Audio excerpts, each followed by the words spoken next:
Hello, everyone, and welcome again to another Sanctuary for All talk on the Sermon on the Mount. Today we are on part 20, which is the laying up your treasures in heaven. My name is Ryan, and I'm very grateful to be here with you today to share even more about the Sermon on the Mount. We just recently did the portion on fasting and atonement, and now we're getting into the next part. And once again, it's just a little paragraph, a couple of sentences, and yet it's power packed with information for all of us and anybody who is seeking a relationship with God and how to go about that, and all the keys that get us those doors opened in our lives so that we can start to have the relationship with God that we're seeking. And maybe we're just beginning. I am perfect for those who are just beginning and setting out and asking questions. There are many people who have given talks on the Sermon on the Mount. There's many people who have given Bible studies of all sorts who are very scholarly, very wise, who have a great deal of education or information. They've been doing it for a very long time. But for somebody such as myself, a very good place where I kind of fit in is trying to open that door for people who are just now either seeking or, wish to learn a little bit more in depth in some areas, and a perspective from like the sanctuary, which is meant to be for all who are seeking a relationship with God, regardless of your background, your character, where you come from, how you live. Anybody who is seeking a relationship with God, that's precisely what the sanctuary is all about.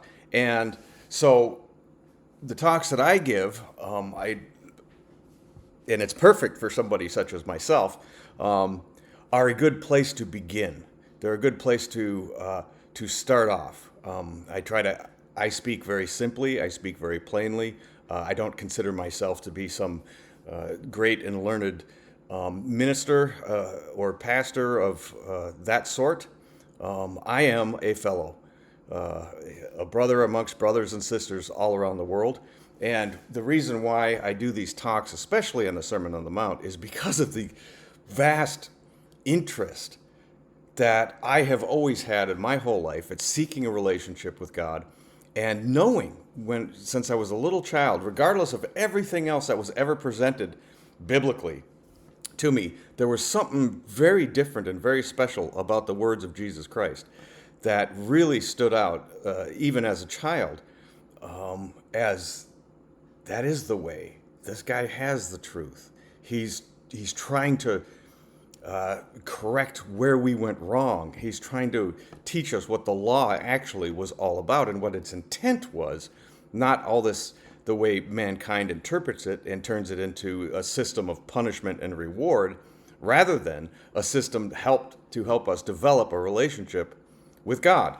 And this portion here about laying up our treasures in heaven rather than on earth is all about that also. Matter of fact, let's get to it. We find this in Matthew chapter 6, verse 19 through 21. And it starts off, "Do not lay up for yourself treasures on earth, where moth and rust destroy, and where thieves break in and steal. But lay up for yourself treasures in heaven, where neither moth nor rust destroys, and where thieves do not break in and steal. For where your treasure is, there your heart will be also." And like I said, it's just a couple of sentences. It's not very much.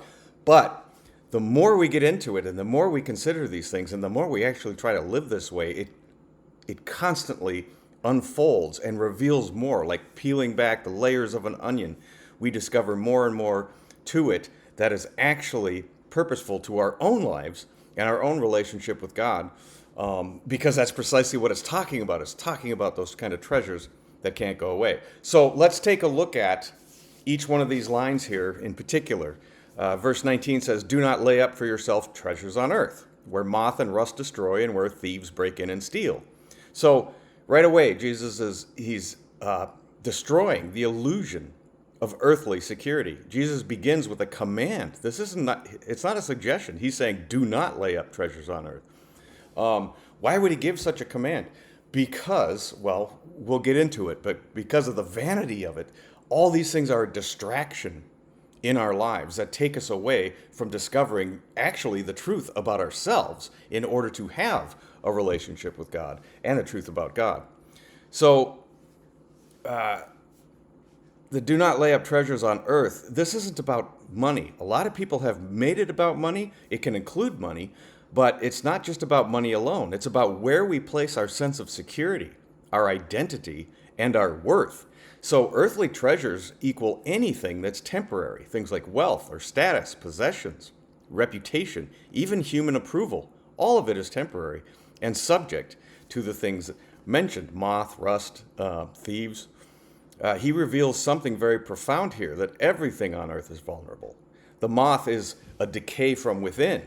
Rust is a decay over time. And thieves are loss from outside of ourselves, from without. So whether it's going to happen slowly, suddenly, or unexpectedly, everything earthly can be taken. So if your treasure can be lost, so can your peace be stolen from you. And let's take a look at a couple of the words here. Lay up in the Greek, it's like thesarizo, something like that. I'm very terrible with Greek, so please forgive me. It's the verb form of thesaros, and it means to store up, to accumulate gradually, and to hoard or reserve for future use. So most of us have an understanding of what that means. So Jesus he's describing, though, an ongoing process. It's not a one-time act. This is something that we're constantly putting into, we're investing into, we're storing it up, we're accumulating it gradually, and we're hoarding it for ourselves. Every day, through the choices that we make, we're storing something. We're building towards something. And so the teaching here becomes that we are always investing our life somewhere. You just may not realize where that return is going. So just kind of like we have the choice between life and death, Jesus is revealing here that we will invest in something. We will lay up treasures in something. So they'll either be earthly treasures or they'll be heavenly treasures. And even people on earth who are of the most devout loyalty and submission to God will still find areas of their life on a daily basis where they're laying up a treasure on earth, and more is revealed as time goes on, because that's the process of growth. Nobody just goes from being, oh, I was this way and now I'm this way, 100%, except due to miracles in certain areas of our life. But even when that happens, we will continually find over time that there's more for us to let go of and more for us to stop focusing on the worldly scale and worry about on the worldly scale, and instead invest in that which is eternal. And we're getting to some of that too. So, treasures. That Greek word is thesaurus, and that's where we get the English word thesaurus. But in Greek, it doesn't just mean money or valuable items. It actually means a storehouse, a reserve, a place where your valuables are kept. So when Jesus says, lay up for yourselves treasures, he's not just talking about what you value. He's talking about what you are storing up over time, over a lifetime. Your life is accumulating something. You are constantly building some kind of a reserve. The question is, where is your storehouse located? That's the big question here. Is it an earthly storehouse of temporary storage of things that get taken away, or is it a heavenly one that has where it's eternal, where the things cannot be taken away? And this includes a great deal more than even just physical things like chasing money or chasing a career or collecting guitars. Something a lot of my fellows and I can get into, where, our joy, our happiness is put into that rather than just enjoying it the way it's meant to. For some reason, it becomes our purpose. And, I didn't learn that until I lost all my guitars. And I had some very special guitars, but I had to, somewhere along the line, I had done albums, I had done tons of recording, everything else like that. Somewhere along the line, life had gotten so bad, I had to sell off everything I ever had and then I had none at all. And the first three guitars I got, one of them, two of them my brother bought, and one of them my wife bought for me. I couldn't even buy my own guitars anymore.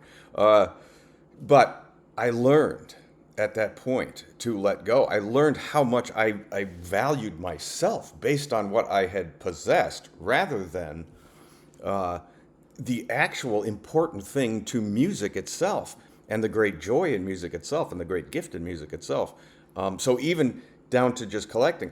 But this isn't talking about just physical things. It's also talking about when we store up resentments, when we store up angers, when we, ooh, I hate that guy, and we love hating that guy. And we just, every time we see him, we add more to it. We're putting this wrath into our storehouse and we're hanging on to it. So there's a great deal of depth to this entire reading. And it's just not about money. A lot of people say, oh, don't invest in earthly things, or don't. That's not at all what Jesus is saying here. Of course, we're going to invest in earthly things. It is where our heart is that matters, and we get to that also towards the end here. So, but all of that turns his teaching from don't love money into be mindful of what your life is accumulating and to where it is being kept. Are you accumulating fear? Are you accumulating resentment? Are you accumulating knowledge and so that you can feel superior to other people? The why we do things is what Jesus is trying to get to, and in expressing this, because there's a great message here about our purpose and whether we are blind or whether we will have vision. And this is actually this one principle, just this section here alone. If we just practice this, it will completely transform our lives. A couple other things he says in that first sentence. He uses the word rust in English. In Greek, it's brosis, I believe. And something fascinating about that, it doesn't just literally mean rust like metal corrosion. It actually means eating, consumption, and something being devoured. So to a more literal sense, he's saying where moth and consumption destroy. Jesus is describing a world where things are constantly being consumed. Time itself is eating away everything. So it's not just decay, it's devouring. This world devours everything and makes waste of everything. And it's the type of energy where it transforms into something else, and generally we no longer have the very thing we have. Like even with resentment, there's a saying that resentment is like drinking poison expecting the other person to die. So we ourselves suffer. We lose from hanging on and storing up these kinds of things. But using the word here he used that we translate into rust says a lot more than just something looking bad or decaying. It's a consumption of that which has value, that which is material. And of course, destroy, it means to make invisible. The Greek word used there, aphanizo, I don't know how to say it, but it means to make invisible, to cause to disappear, to wipe out. So earthly treasures don't just break, they vanish. Things like reputation can disappear, wealth can disappear, even our memories can disappear. The things of earth are not just fragile, but they're ultimately unretainable. We cannot hold on to them. They are meant to be momentary. They are meant to be for seasons of our life. They are meant to be for times and places and things. And as you know, life continually changes. At one point, we were children, and then we were a baby, and then we were children, and then we were kids, and then we were teenagers, and our values change, and things change over a period of time. But a lot of us get locked into an idea that, I'm not going to amount to anything unless I become this. My life will have no meaning or purpose unless I can amass great wealth. And so our treasure at that point is that entire process, rather that which is something that can be taken away from us at any time. And we've known lots of people who have lost everything they've had. I've lost everything I had more than once because I'm a slow learner, and because it was necessary for the rebirth of my spiritual and conscious contact with God. So therefore, it was actually quite valuable to go through the process of everything that I had lost. But I learned that lesson that these things, at any given time, can just be removed from us. We see people go through this kind of stuff with tornadoes in their areas, earthquakes, storms. Somebody suddenly dies or passes away in their family, or somebody gets really sick, and everything stops and everything changes. And so even if we're putting 20, 30 years of work into something, it can vanish overnight. If it's an earthly treasure. And when it's just an earthly process or part of our lives, it is nowhere near as heartbreaking when those changes happen. Matter of fact, like when we were kids, we wanted to be, when we were a child, we wanted to be a kid. Oh, I can't wait till I can ride a bike without training wheels. I can't wait till I can do this. Then when we were a kid, we couldn't wait to be a teenager. I can't wait till I can start playing baseball at school, and then when we were teenagers, we couldn't wait to be adults. So the process of accumulating and letting go and allowing growth to happen naturally is something that when we were young, we actually were in the flow of, were a part of. We were looking forward to what was next. Now, oftentimes to our detriment, we weren't really truly enjoying the moment sometimes, but that process was natural to us. And then when we become adults, we lose track of that and we get single focused that, well, I have to have a wife and kids and a white picket fence and a good job with, all my medical covered and this type of insurance, and then I'm a success. And we get lost in laying up treasures on earth. So,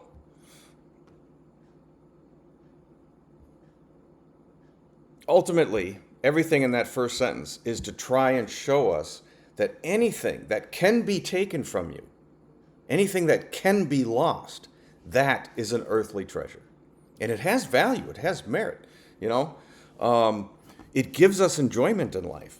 But if our heart is with that, we lose out on a great many things. And I will explain some of that as we go on here. So then he says, but instead, once again, more instruction that isn't just a suggestion, but he says, but lay up for yourself treasures in heaven, where neither moth nor rust destroy, and where thieves do not break in and steal. So what does it mean to store up treasures in heaven? Jesus doesn't remove treasures.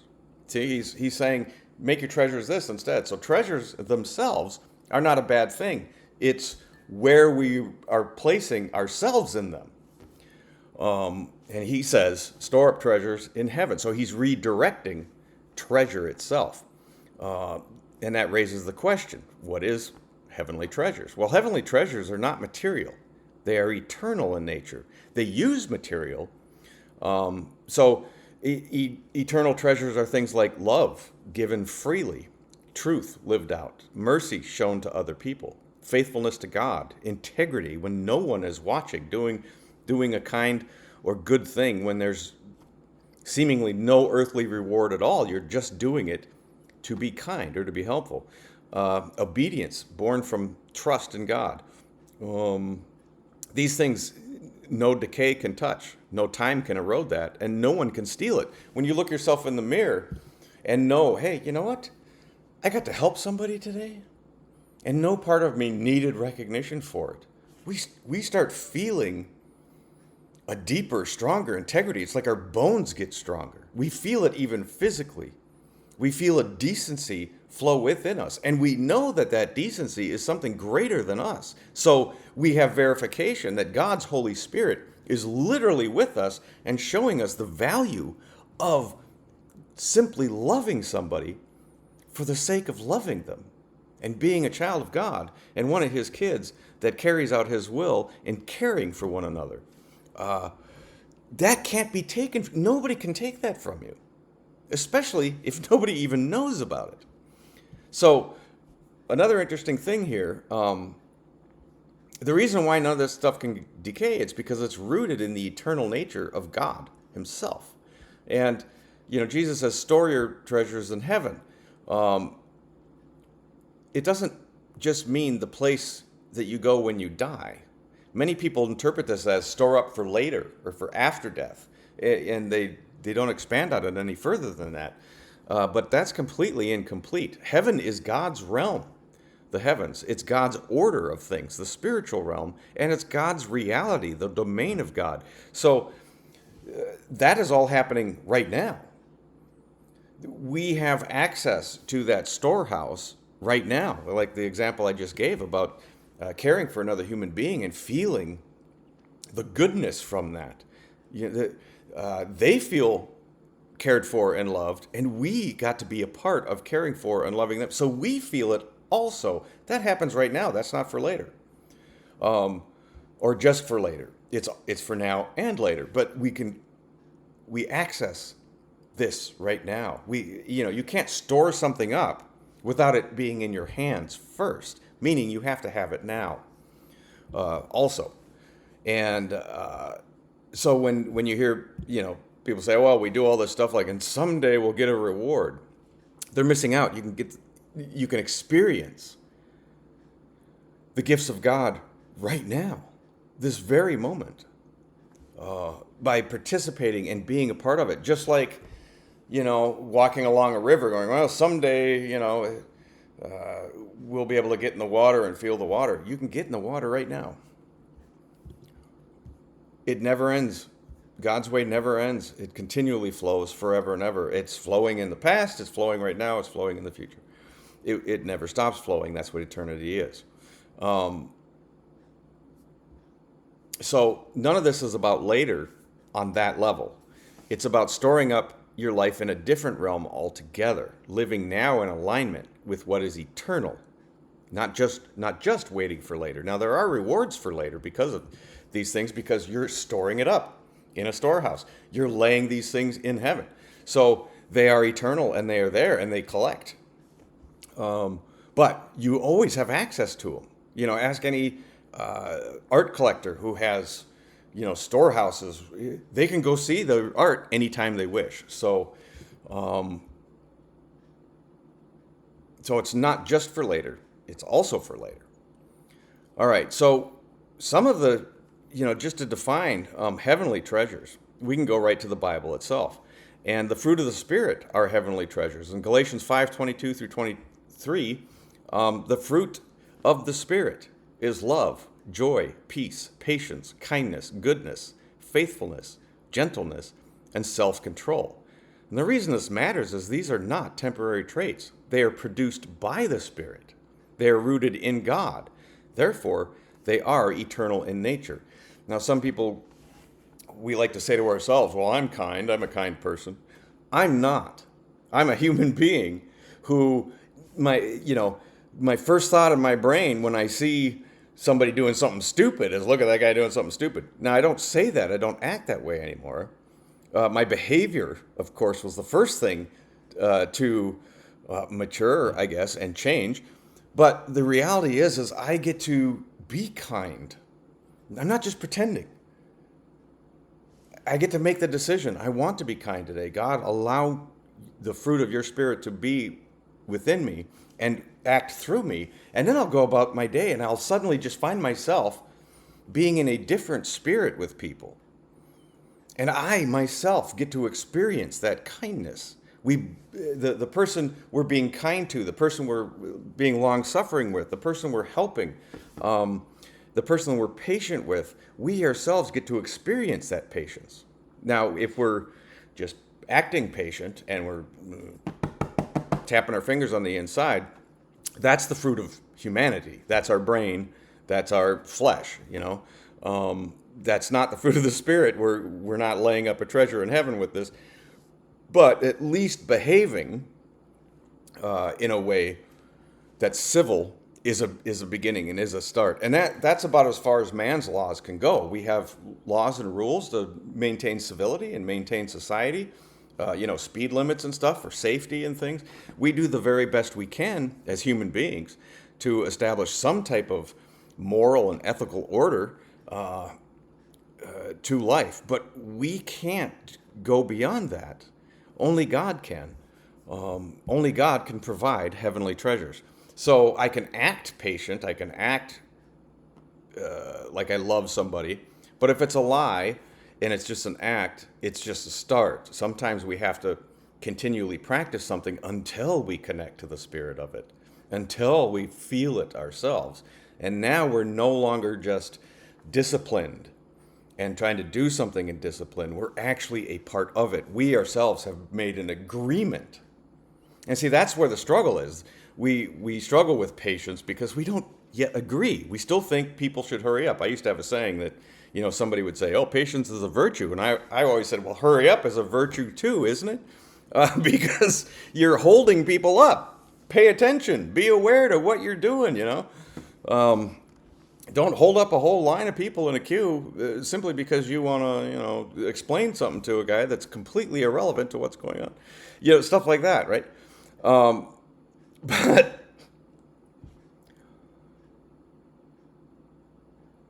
when we have that experience where we're standing in line and it's okay, we don't care. We're not feeling impatient.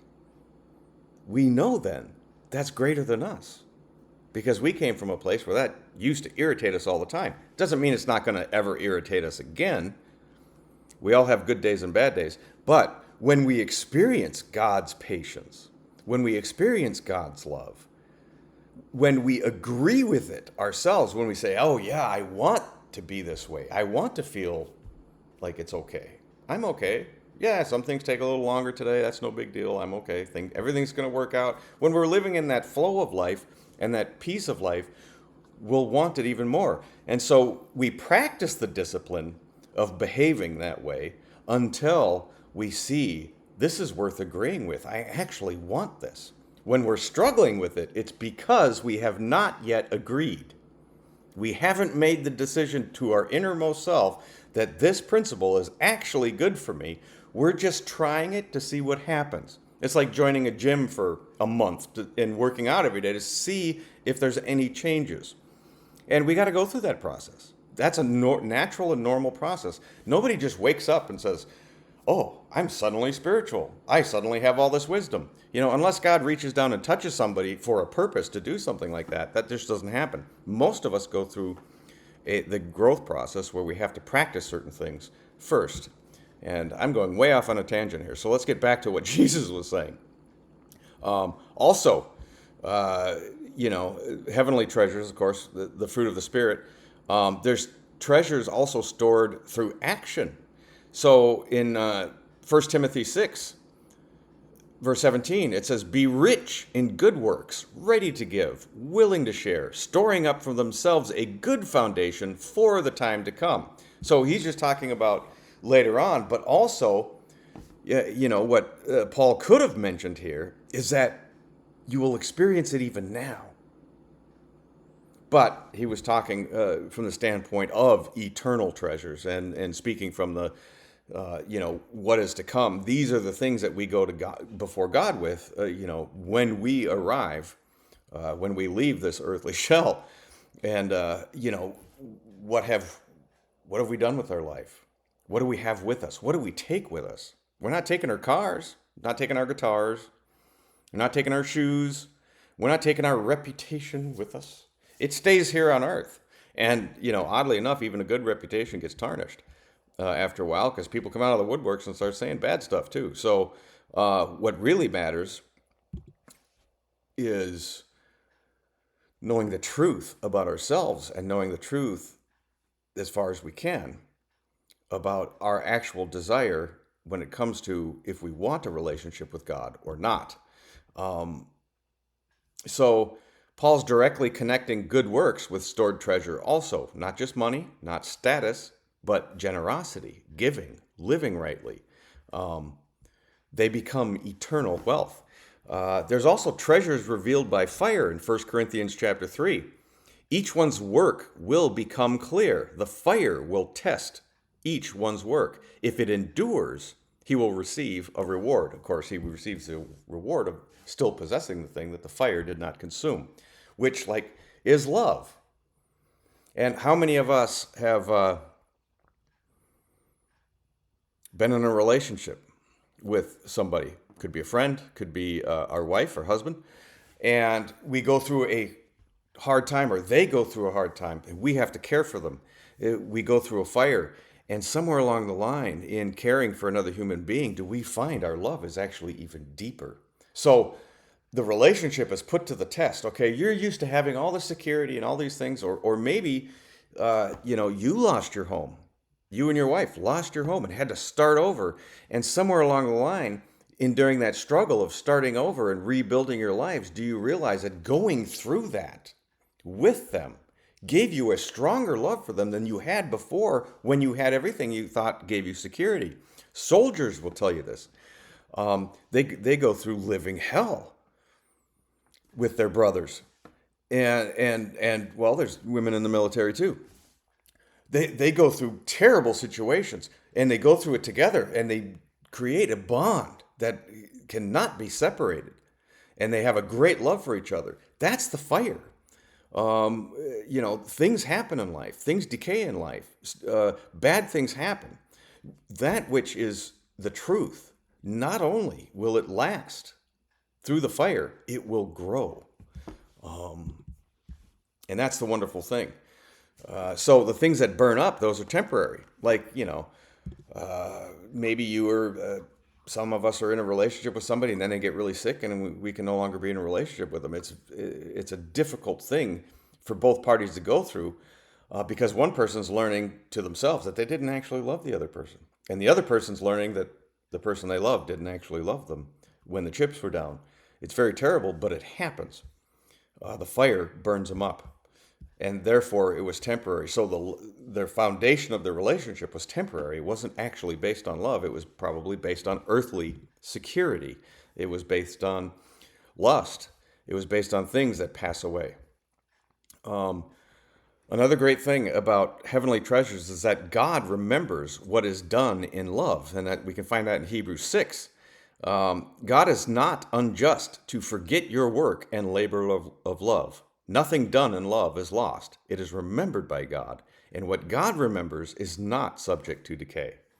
And another way, a treasure in heaven, is to seek first the kingdom of God, which we're getting to. It's later on in the same chapter, verse 33. But he says, seek first the kingdom of God and his righteousness. And the connection to the treasures is that we store treasures in heaven by prioritizing God's will, God's way, and God's righteousness into our lives, rather than our own will, our own way, and our own desires first.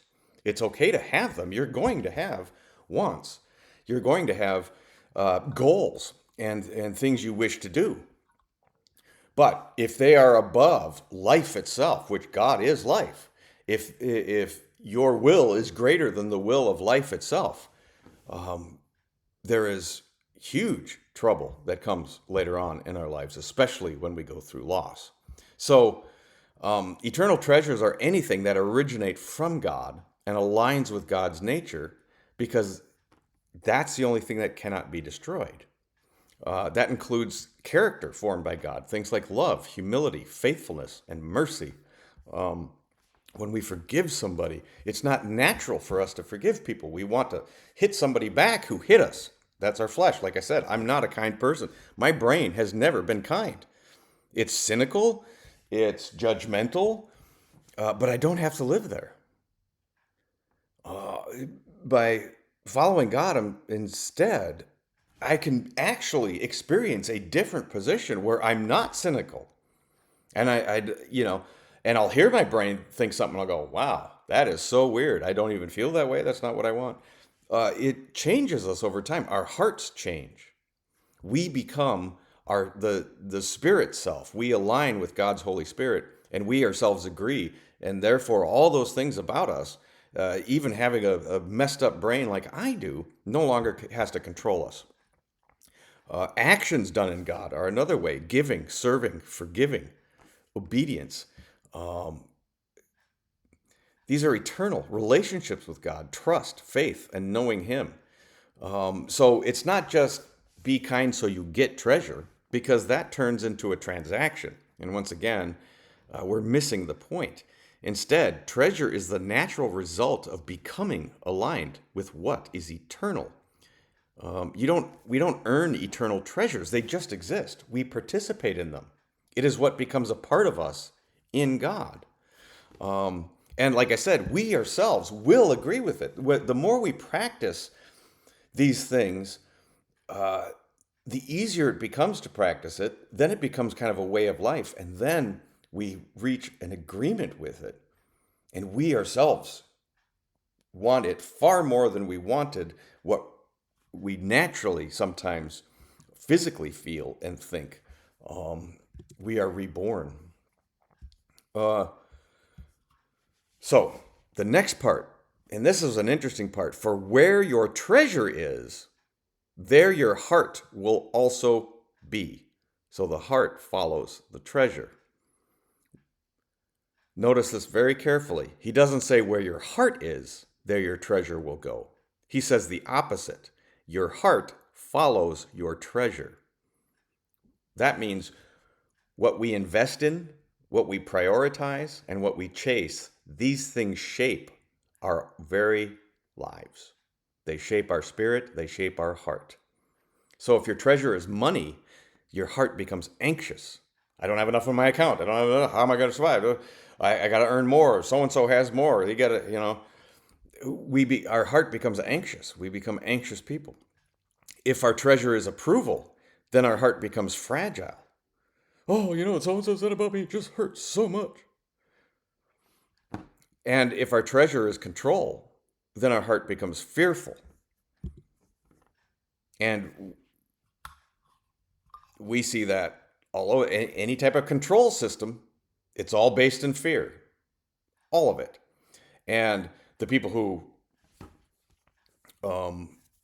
want that live in perpetual fear. People who need control, need to know everything, need to have all the information, need to make sure they are controlled by fear. They themselves are slaves to fear. But if your treasure is in God, your heart becomes anchored. If your treasure is in truth, your heart becomes clear. And if your treasure is in love, your heart becomes alive. Your spirit awakens. Yeah, and the Bible often uses the word heart. It means your spirit. And the easiest way for me to define the difference between the flesh and the spirit is the flesh is the thing that wants to go. It is lusty, has desires, all on its own. The brain is noticing things, and suddenly we want to possess it, and we feel it in our body. The spirit is the part of us that goes, I don't want to be that way. Now, a lot of human beings never realize that they are not their flesh. They hear the thoughts in their head, and they believe that's them. The brain is a construct of all the experiences you've had in life. So it's not who you are. So if you love to sing and somebody told you one day to shut up because your voice is ugly, and then you make the decision, oh, I'm not going to sing anymore, you think that's who you are. Oh, I don't want to sing. No, you were the one who wanted to sing. But the brain had the experience that you agreed, I don't want to be yelled at anymore, so, I must have an ugly voice. We make an agreement ourselves. The brain can't get past its own agreements. It can't get past its own experience. Only you can. You're the one who can observe it and go, wow, look what's going on in my head. What's going on there? Why am I afraid to get up and sing? I used to love singing. And there we find courage to do something about it. But in order to awaken our spirit, we have to practice the principles of God. Otherwise, we are not going to have a choice, because we are living in this flesh. We are living in this animal that has instinct and feeling and emotion and a limited logic and a limited wisdom. For us to truly grasp life and life itself and what is great about life, we have to actually seek life, not ourselves, not our thoughts, our feelings. Oh, well, you upset me, you offended me. But what does life have to offer? What can I learn from life? What's out there? You know? And there's a great many people that devote their whole life to seeking uh, understanding and knowledge, all the way from the sciences to philosophies to spiritualists to religions. That we have a drive inside us to, to say, this can't be all that I am. But a lot of us spend our whole lives thinking that is who we are, and it's just our flesh. Because our heart follows our treasure, and our treasure is made up by the things that we have agreed with, like, oh, we're kids and we see somebody, oh, look at that poor person, he must just be lazy. And then we make a thought in our head that, well, I better make a whole lot of money because I don't want to be looked at as lazy. I don't want to be a lazy person. We agree with it that, because an elder said this and they always tell us the truth, right? And we don't know. We just got misled into some idea that has crippled us now for life into having to have a lot of money. Otherwise, we're not worthy. That's the brain. And that's the heart of, of the flesh. But the real heart that talks about in the Bible, and what it's even saying here, is that where our heart is, that's why we have to wake up and make a conscious decision. We have to take a look at the truth about our lives. Where are we placing our treasures? If we take that simple inventory of our life, where are we placing our treasures? We will suddenly have the power to see there are two choices. But we have to be willing to inventory our life in such a way of, where am I laying up my treasures? Do I think my life has value if I'm a good father this way? And all these ideas I have what a good father is? Even that can be something that blinds us to the truth. So, even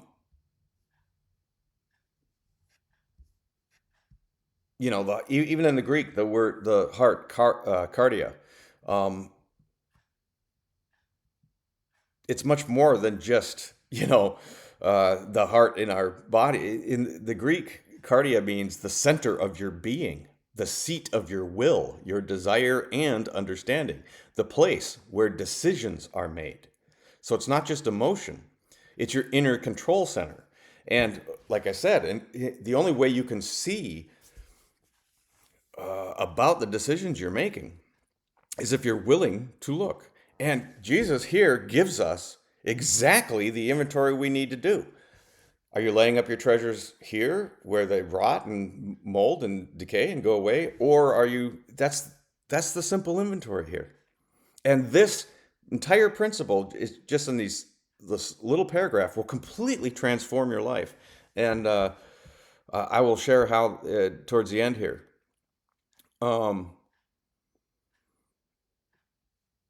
So when Jesus is saying that where your treasure is, there your heart will also be, he's saying your stored value determines the direction of your entire inner life. Your thought processes and everything else is all based on, oh, I can't stop thinking about whether the market's going to crash or not. And our whole day, we're just torn down by this. So our thoughts follow it, our desires follow it. Oh, if I lose all my money, then suddenly, I'm not a man, and now I can't, I feel like I've just lost my confidence and wanting to be close to my wife because I lost all my money. It's a trap. And so your decisions follow it, right? Your desires follow it, your decisions follow it, your thoughts follow it. Our heart is pulled towards our treasures. So this is not sentimental, it's formational. It's how things work. And the reason why Jesus said that to everyone of every background, because there wasn't just Israelites there and Jews there. There was Romans there. There were people from all walks of life there. He was saying it to all. And so this is something that is part of the natural human process that none of us can escape, except if we're willing to examine where we place our treasures.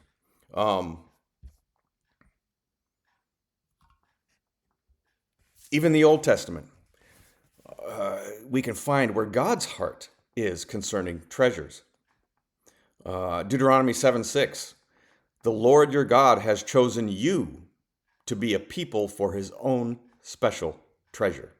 God treasured us, human beings. The word used there means a personal possession, a valued treasure kept close, something belonging to a king.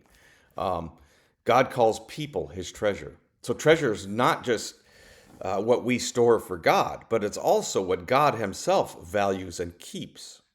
Uh, Deuteronomy 28 talks about God's storehouses, heaven as the source, the treasury of heaven. The Lord will open to you his good treasure, the heavens.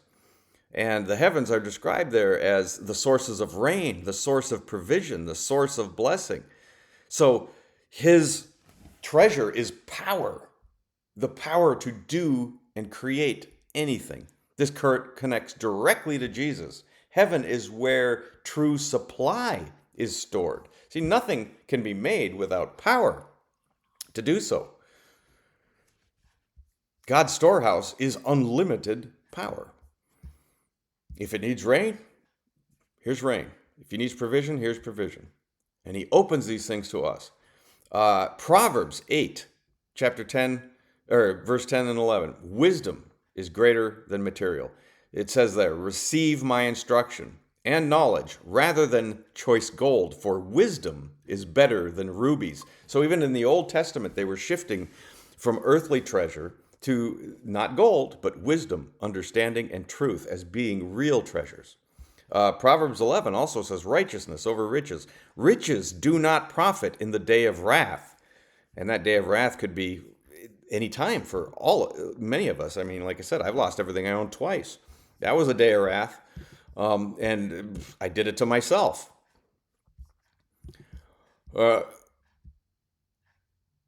So riches do not profit in the day of wrath, but righteousness delivers from death.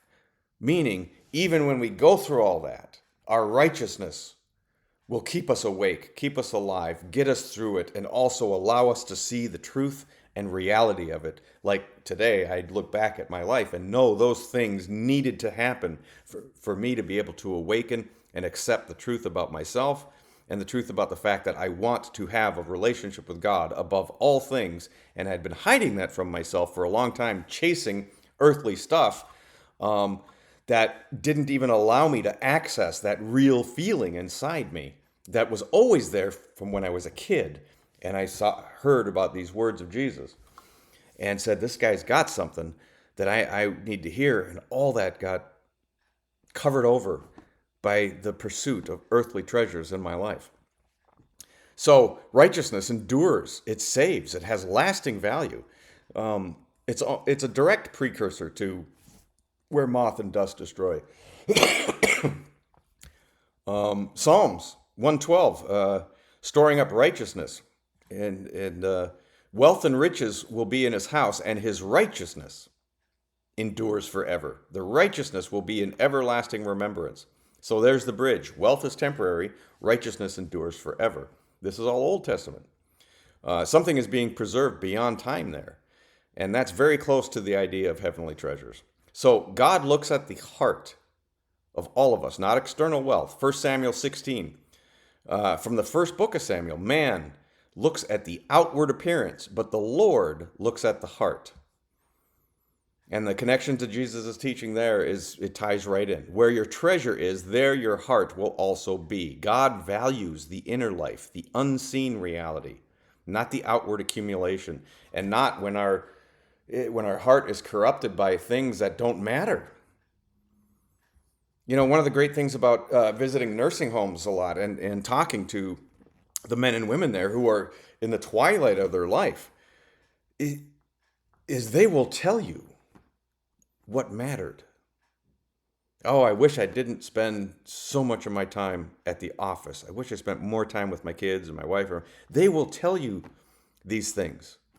They open up what they have learned throughout life in looking back at their life, and they no longer have an ego to protect or anything else like that. They don't have to pretend to be something.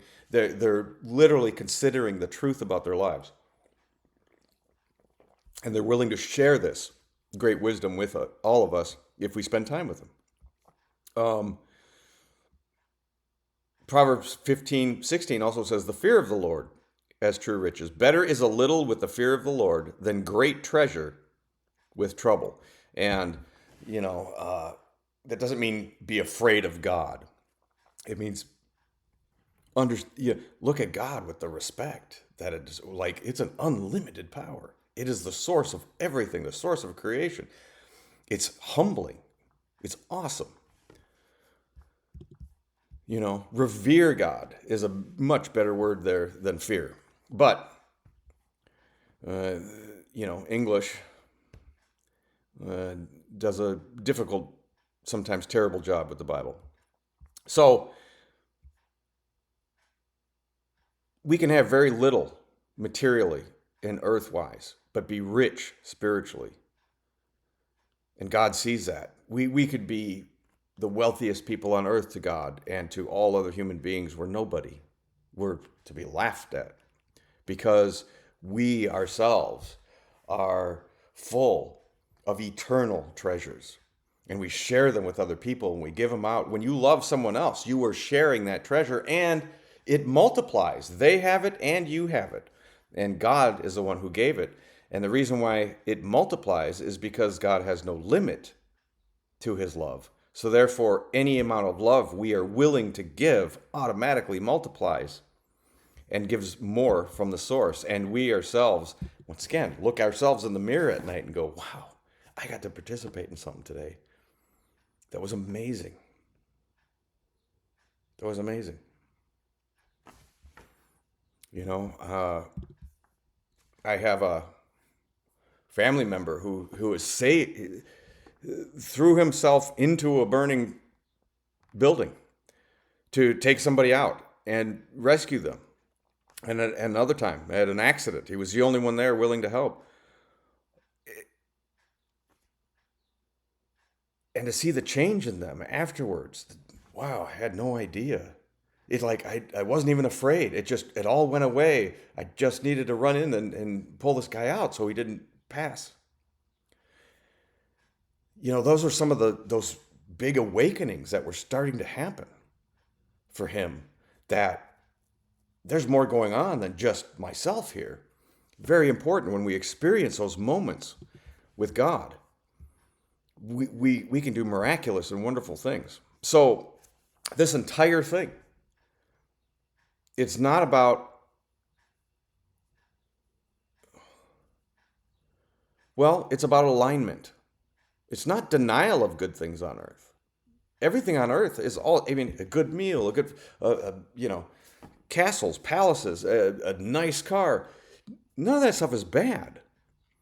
It's whether it becomes our identity, whether our alignment is with this thing that can be taken from us, or our alignment is with that which is eternal and forever.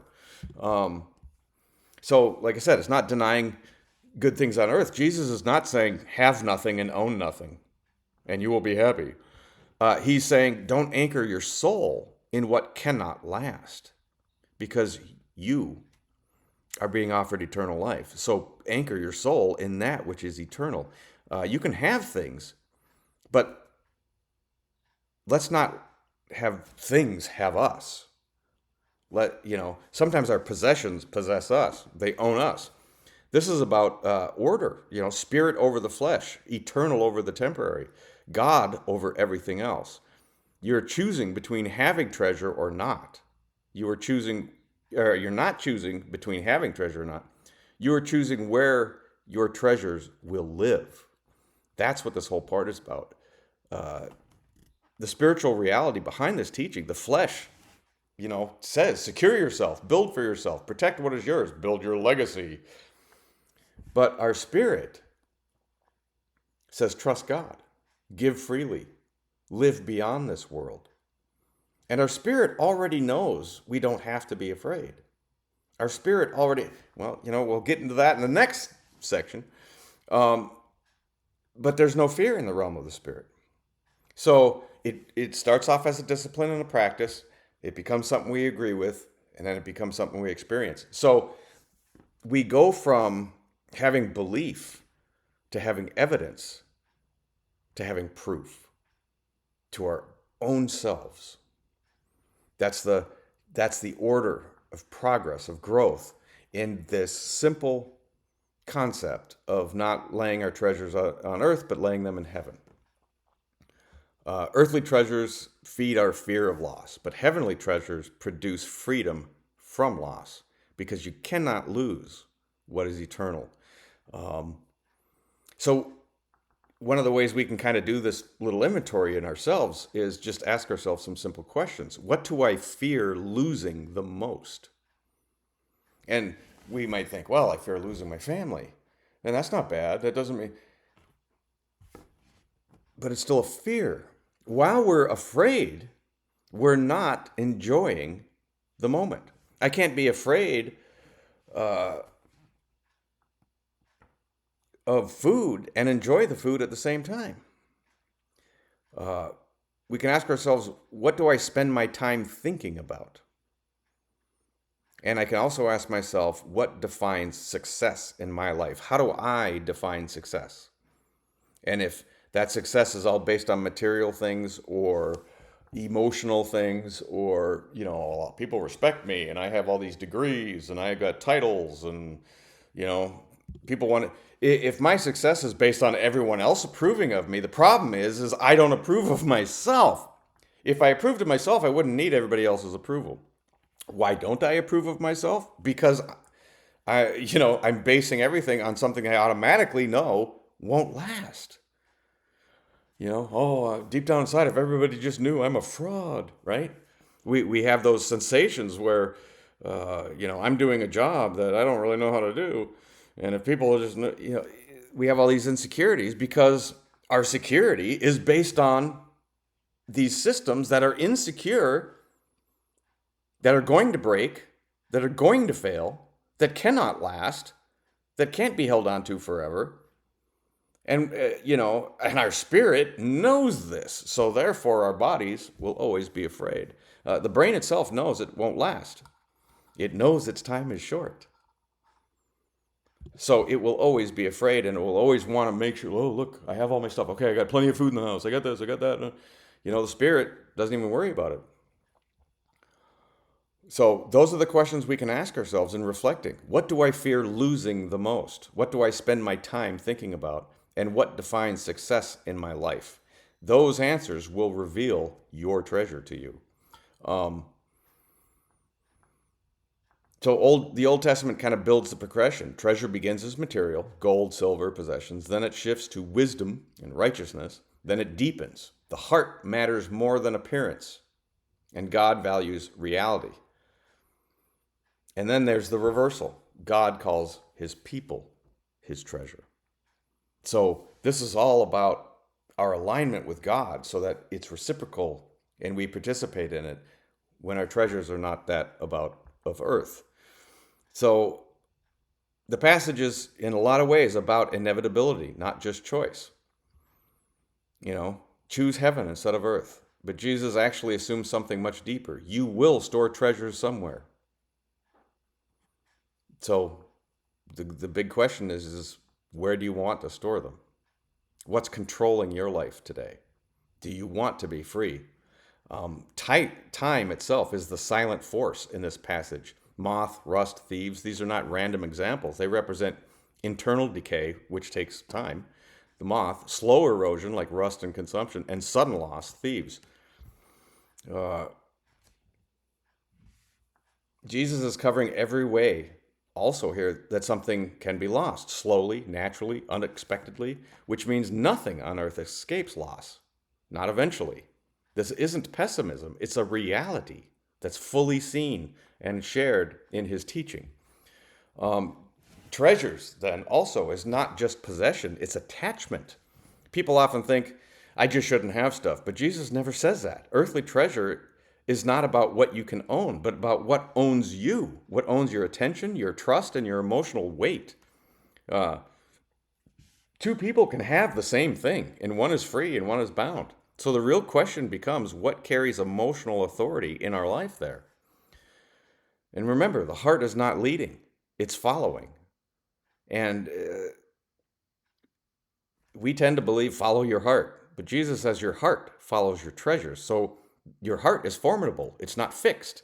It is shaped by repetition, investment, and focus. So if you want to change your heart, we have to change what we invest in. And that's incredibly practical and not often emphasized, but to some people, it's the only way they escaped things like depression, anxiety, addiction in their life, as they had to change what they invested in and what they became willing to believe in. And throughout all this, too, Jesus is actually redefining wealth. He never says stop being wealthy or you shouldn't have money. He defines what wealth is. This passage is about security in that way. Why do people store treasures? To feel safe. Jesus is confronting that directly. Earthly treasure promises control, safety, and stability, but it cannot deliver it. It's never enough. It's never enough. And someone's always trying to take it. I knew a guy who was worth about $500 million, and he was constantly in court. People were constantly trying to get his money from him and sue him for one thing or another. You know, it was horrible for him. I felt terrible for the guy. Here he had the means to do whatever he wanted, and he was constantly on the phone with lawyers and stuff like that on a daily basis trying to protect the money he had because someone was trying to take it. So they promise control, safety, and stability, but they can't deliver it. Heavenly treasures, though, produce trust, peace, freedom from fear, and eternal life. So that deep message there is, where do you most feel secure? Where do you go to feel secure? And the hidden theme throughout all of this, too, is identity. It can be subtle in looking at it, but it's very powerful. People store treasures not just for survival, but to answer, who am I? What am I worth? Earthly treasure says, I am what I have. I am what I've built. I am what I do. Well, I'm a musician. I'm this. Oh, I'm a successful band. But heavenly treasure says, I am known by God. I belong to God.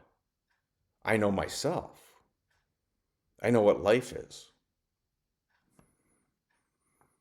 And there's even more to that, and I'll save that for the end. So it's not just, none of this is about money. It's about identity formation. You become what you treasure. If your treasure is power, you become controlling. If your treasure is wealth, you become anxious. If it's approval, you become unstable. But with God, you become anchored. With truth, you become clear. And with love, you become alive.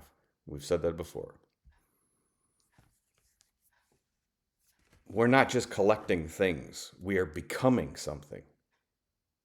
That's why the heart follows it. And what we treasure determines what we become.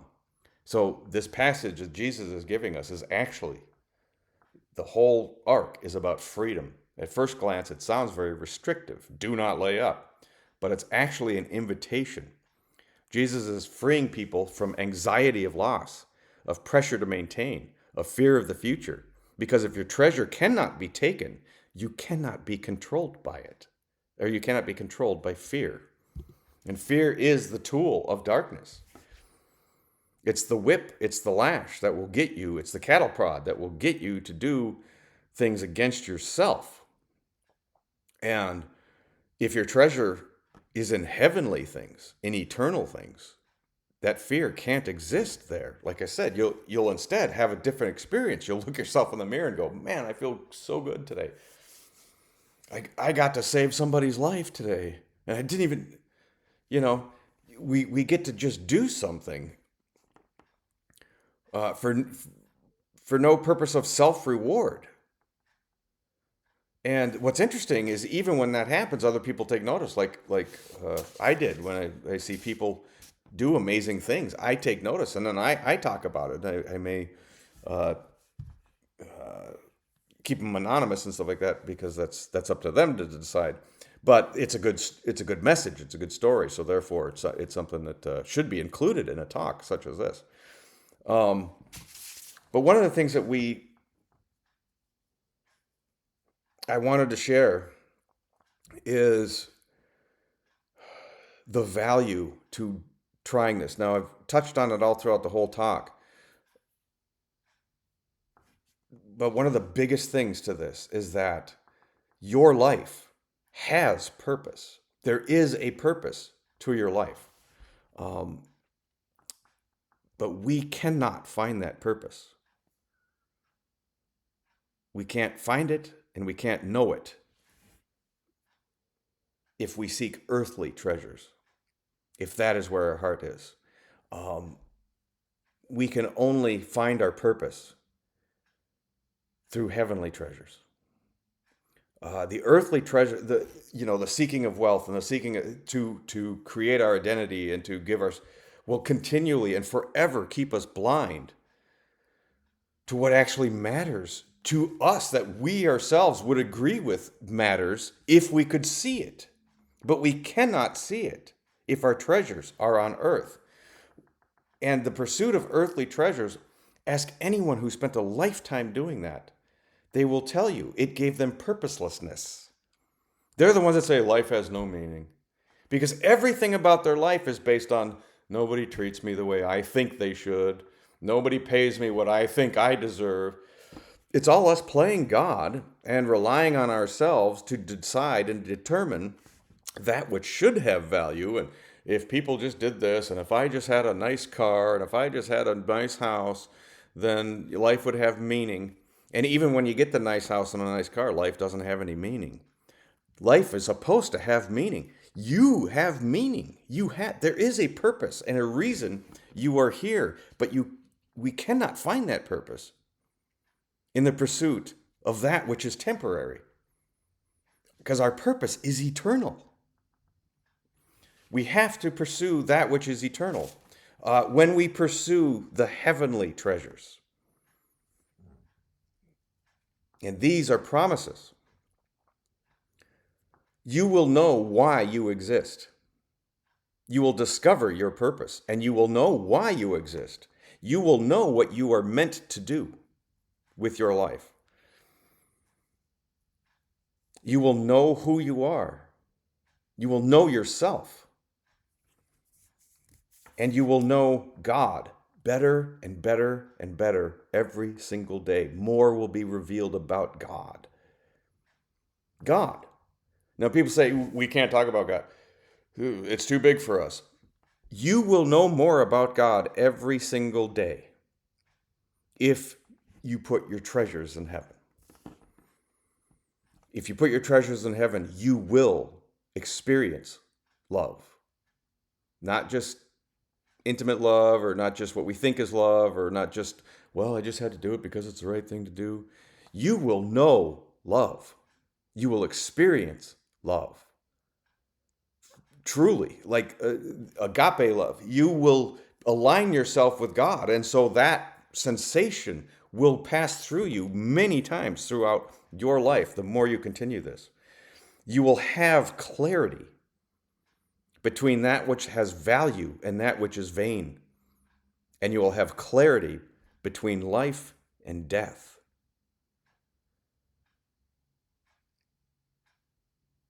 All these things are added to us when we put our treasures in heaven. When our treasures are on earth, we are blind to our own purpose. But you are meant to know yourself so that you can go to God honestly with yourself and say, I am here, I am ready. And some of us know certain things about ourselves. Like I knew I loved music and wanted to play music. But my purpose became being a rock star. And I even lost the music. I lost the love of the music, right? Because my treasure was in pride, rather and in glory and getting worshipped and all this crap that doesn't even matter. Because what matters is sharing the gift of music with other people and giving them a moment of their lives where they can set everything down and just enjoy a band play and forget about their worries for to give what was given to us, the love of music, to other people and share with them. Yeah, I got completely off track.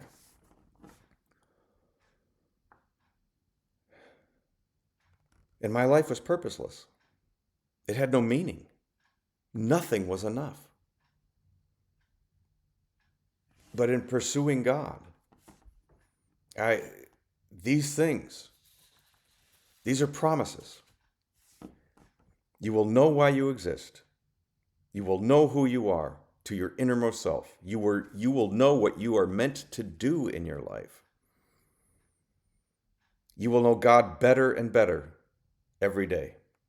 You will experience love, and you will have clarity between value and vanity. You will know the true from the false. You'll be able to stop fighting everyone and everything. You'll be able to accept other people as they are and love them without them having to qualify by being a certain way. Some of us struggle with that kind of thing. Well, I love people, but I condemn homosexuals, or whatever the case may be. Do you love people? Or don't you? Do we make people qualify for love? Because in God's storehouse of treasure, love has no limits. There's no end to its power. And God is the judge of what everyone else does with their life. And God is the judge of what happens in my life also. So I can either align myself with that which is going to keep me blind, and that's what Jesus was trying to free us from. This is more of the bondage of self. He was trying to say, if you lay up treasures in heaven, you will not know the truth. You will not even know why you exist. You'll just be chasing a carrot your whole life. And then right at the end, someone just takes that carrot from you anyway and goes, ha ha. Or you can experience eternity right in this moment now and have access to an unlimited wealth of wisdom, knowledge, compassion, peace, understanding, love, experience. Even the experiences of your life that were selfish and rotten and stuff have value. Suddenly they are great teachers to your life. And they are something that you can use to help others who are struggling with something, who's afraid to talk about what they're going through. And you go, hey, I was so much worse. I did this, I did that. You'll be free to share about yourself without fear. And you'll be able to help other people who are alone and struggling. Those treasures in heaven never stop rewarding us on a daily basis. They continually grow in value. That is why this little section of the Sermon on the Mount also is so powerful. And like I said in the very beginning, I am just the guy, for is good with beginners. I'm not a massively learned person in anything. It's just the Sermon on the Mount has inspired me my whole life. It's the greatest sermon ever given to us. It never stops teaching more and more and more. And so if this is the first time you're listening to a talk on any of the Sermon on the Mount or this section, please also continue the journey. Find those who are greatly educated, who truly who have been preaching for years. There's books about the Sermon on the Mount. There's perspectives from different religions about the Sermon on the Mount. All of it, if you ask God to guide and lead you and to awaken you and to teach you what you are meant to know of these things, even those who oppose it will be teachers to you. Because God's not afraid. And we don't have to be afraid.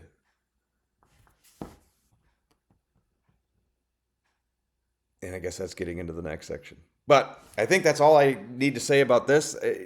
Once again, you think it's a small little section. It's real simple. Don't lay up your treasure on earth because, they don't last. And we can boil it down to that, but there's so much more to this that we can ask ourselves. Do I spend all day long afraid of what I'm going to lose? Do I spend all day long afraid of how I look to other people? Do I spend all day long angry that the world isn't treating me right and angry that other people even exist? Where are my treasures? Because that's where my heart is. And today, I get to instead share that childhood joy I had in reading the Sermon on the Mount for the first time and going, wow, there's something here. I don't know what it is, but it's just, I get to share the love I had when I was a kid. That is wonderful to participate in. It's humbling. And any one of us can do this. Anybody can do this. Anybody can start talking to other people about their love of God and their love of study and their love of learning more about the universe and how everything works and how it functions, and sharing our enthusiasm, which comes from the word enthusio, which means God within us. We can share our enthusiasm with the world about these things that we are discovering that are eternal, that are lasting, that have meaning and matter. And then we get to enjoy our earthly riches because we get to share this good stuff while we're having a good meal. The good meal doesn't become about, oh, look at this meal I've provided everybody, so praise me because I'm such a great person. Instead, we get to give to others that which God has given to us. That's what Jesus is trying to give us. He's trying to free us from the bondage of self and align us with the power of God. And this little inventory we can take, where do we put our treasures, will completely transform our lives and make us aware of things that we had no idea we were blind to. And I love all of you. Thank you so much for allowing me to share these videos with you. I feel very honored to do so, and I'm very glad to be a part of all of your lives. Thank you.